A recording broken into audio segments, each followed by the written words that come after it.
টক মিষ্টি স্বাদের অদ্ভুত এক কম্বিনেশন আমড়ার মোরব্বা।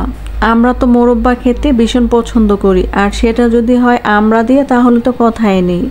মজার এই রেসিপি একবার খেলে স্বাদ বলতেই পারবেন না।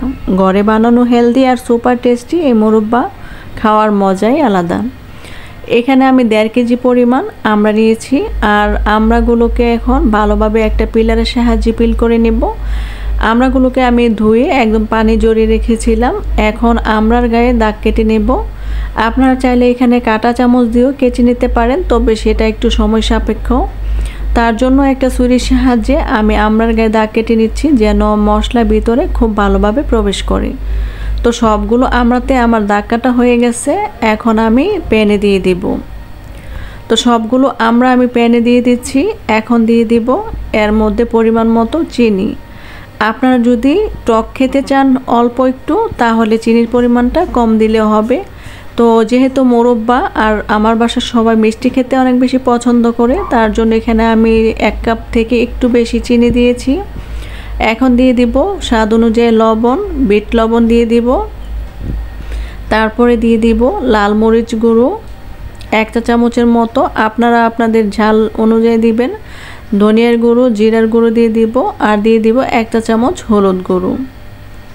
এখন আমি দিয়ে দিব 5 ফোড়ন আগে থেকে তেলে গুঁড়া করে নিয়েছিলাম, সেখান থেকে 1 টেবিল চামচের মতো। আর আমরা মোরব্বাটাকে দীর্ঘদিন সংরক্ষণ করার জন্য আমি এখানে 2 টেবিল চামচ পরিমাণ ভিনেগার দিয়ে দিচ্ছি। আর ভিনেগার দেওয়ার ফলে আমড়াটা দীর্ঘদিন ভালো থাকবে। আপনারা চাইলে এখানে লেবুর রসটাও ইউজ করতে পারেন, সেটাও একটা প্রিজারভেটিভ হিসেবে কাজ করে। এখন আমি চুলাটা জ্বেলে দিব। আর আমড়াগুলো সিদ্ধ হতে অনেকটাই সময় লাগে। আমি এখন কিছু গোটা গরম মশলা দিয়ে দিচ্ছি। তো চুলার আঁচটা থাকবে একদম লোতে, কারণ আমড়াগুলো সিদ্ধ হতে অনেকটা সময় লাগে। তো আমি ঢেকে দিচ্ছি। আর এরকম করে 40 থেকে 50 মিনিট একদম লো আছে আমড়াগুলোকে আমি রান্না করে নিয়েছি। তো যখন কালারটা চেঞ্জ হয়ে যাবে আর আমড়ার গায়ে যে পানিটা ছিল সে পানিটা শুকিয়ে একদম মাখো মাখো হয়ে যাবে, তো ওই পর্যায়ে আমি আমড়াগুলোকে নামিয়ে নেব। তো আমড়াগুলোকে নামিয়ে আমি সার্ভ করে নিচ্ছি। মাশাআল্লাহ, আমড়াগুলো দেখতে এত বেশি লোভনীয় লাগতেছিল। আর লো আঁচে রান্না করার ফলে প্রত্যেকটা আমড়া একদম সফট হয়ে গিয়েছে, এটার ভিতরে মশলা অনেক ভালোভাবে প্রবেশ করেছে।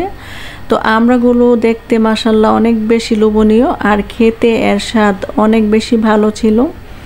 এই আমড়ার সিজনে আপনারা আমড়ার মোরব্বা বানিয়ে সংরক্ষণ করতে পারেন, আর যখন ইচ্ছা তখন খেতে পারেন। এটা অনেক বেশি মজা, দেখতে যেমন সুন্দর খেতেও মজা। যদি ভিডিওটি ভালো লেগে থাকে প্লিজ লাইক, কমেন্ট, শেয়ার করে দিবেন। আর পরবর্তীতে কোনো রেসিপি দেখতে চাইলে অবশ্যই কমেন্ট করবেন।